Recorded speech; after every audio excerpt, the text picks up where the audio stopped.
Here with the Love Woods, head coach girls basketball at Parkrose High School. One of the things that as I've been talking to the girls, they talk a lot about motivation and communication. Talk about what is that key for you? Why is that a key for you? I have an unorthodox way of communicating with the kids. I'm a big kid, so I try to communicate with them in their language so that they understand me a little bit more.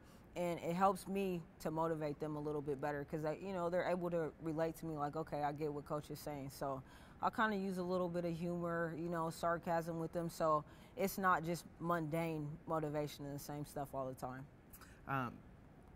The girls really seem to gravitate towards you and seem to listen to you, and talking with them, they look up to you. As a coach, what does that mean for you to have that kind of influence on these younger players? Man, it's really humbling. Like, it's an honor, it's an honor for them to look up to me and respect me the way that they do. I think a lot of it is I come from a similar background as a lot of them. And, I grew up here in Portland. I played basketball, played college, played professionally. So for them, they're trying to get to that level. So they're like, okay, listen to coach and we can follow in the footsteps, and this is something where we can end up, actually it can be a reality. So. Talk a little bit about your defensive philosophy. A lot of the girls talked about defense, and that seemed to be one of the key points that you were hammering home this beginning part of the year. So talk about your defensive strategy. I'm really big on pressuring the ball. I really focus on defense with the girls because a lot of them are so gifted on the offensive end, it really doesn't matter. So for me, I'm big on pressuring the ball, communicating, trusting your teammates. And it's like I got to hammer the same things in with the girls every single day in terms of the way we rotate, being on a string, playing together. So I focus most of our practices primarily on defense. Like, we go over very little offense. Today was one of the days where we had a lot more focus on offense. But for me, it's big for us to be able to be successful defensively. Like everybody always says, defense wins championships. Expectations this year were probably a little bit higher than they were maybe when you started out last year. Yeah. How do you deal with those expectations, and are those more internal, or do you feel a lot of external pressure now? I came in, there was no expectation really. The program wasn't successful in the past at all. So for me, it was like coming in like, okay, we got a clean slate.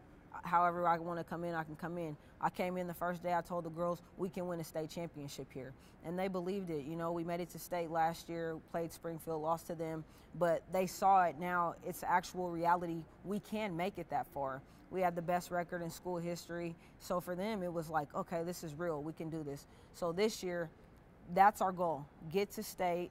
And we have a chance to win if we get there. They really understand that now. So for me, the expectations are internal. It's not really external. I told the girls this year, as far as we're concerned, people could say that was a fluke last year. So we have to come back and prove ourselves again this year. But I have high expectations for the kids. I know the type of character they have and the type of players we have on our team. You lost probably one of your best players last year, the very first game. How do you transition from that, where you lose that player, you play a whole year, she's coming back this year? How do you transition to integrate her back into the team now? Man, it's no problem. Cheyenne's such a gifted basketball player that you throw her in with anybody, she's going to be able to be successful. And it was great, actually, at the end result to look back and not have Cheyenne, because it helped grow a lot of our other players and made them have to step up and understand where they fit in with our team. So this year, I think that will help us be more successful because she doesn't have to carry the bulk of the weight on her shoulders herself this year. Audrey can step in and dominate. That's why I'm hoping from her to really dominate inside. And then Jasha as well had to take over the ball handling responsibilities and a lot of our perimeter scoring. So I think, Cheyenne coming back is nothing but a bonus. We can't lose. Communication for the girls. You talked a lot during practice about communicating with each other. They're a pretty close-knit group of girls, those senior girls are. How do you get them to communicate better with each other? It's funny, man. They talk all the time outside of the basketball court, man. Texting. I'm like, you guys text constantly, talk on the phone constantly. We get on the court, we don't have anything to say to each other. So it's trying to get them to transfer that communication and the relationships that they have off the court and bring it more on the court so that we have better communication defensively and offensively. So just trying to get them to transition and feel more comfortable.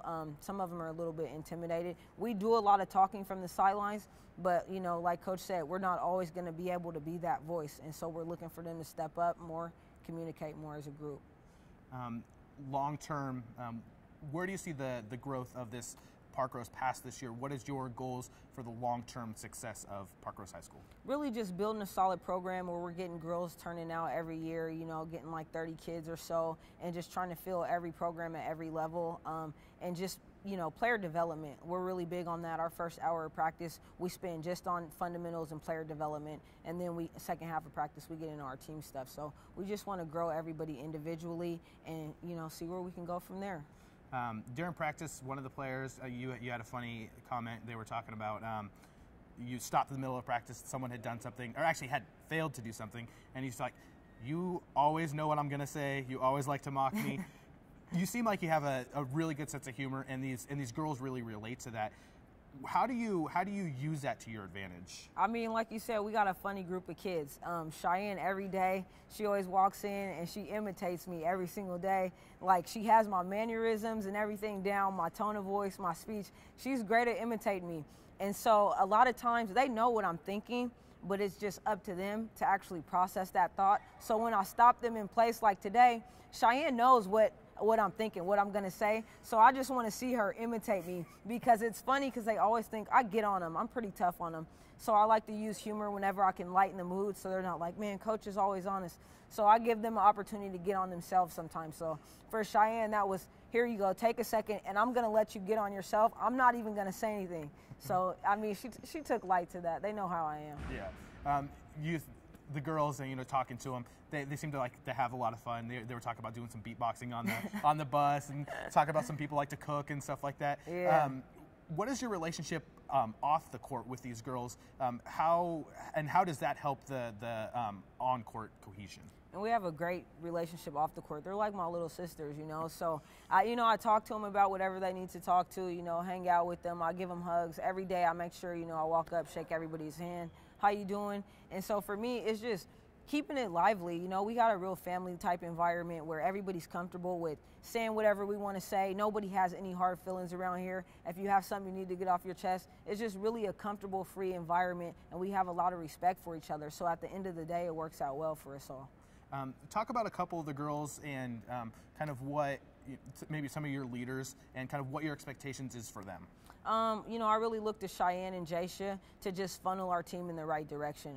They've got great basketball skills, and the one thing I talk to them about every day is their leadership skills. In the school, they're great. Everybody likes them. They look up to them, role models, and then we get on the basketball court and they shy up a little bit. So I just, you know, always talk to them about carry your personality into the basketball court, and I try to lead by example when I do that. When I come in here and coach, I'm the same person on the court as I am away from the court, and they know that and they see that in me. So I just try to have them be honest with themselves when they're on the court and be that natural leader that they are. All right, well, thank you very much. We appreciate you coming on. We'll be catching up with you later on in the year, I'm sure. All right, thank you. Thank you.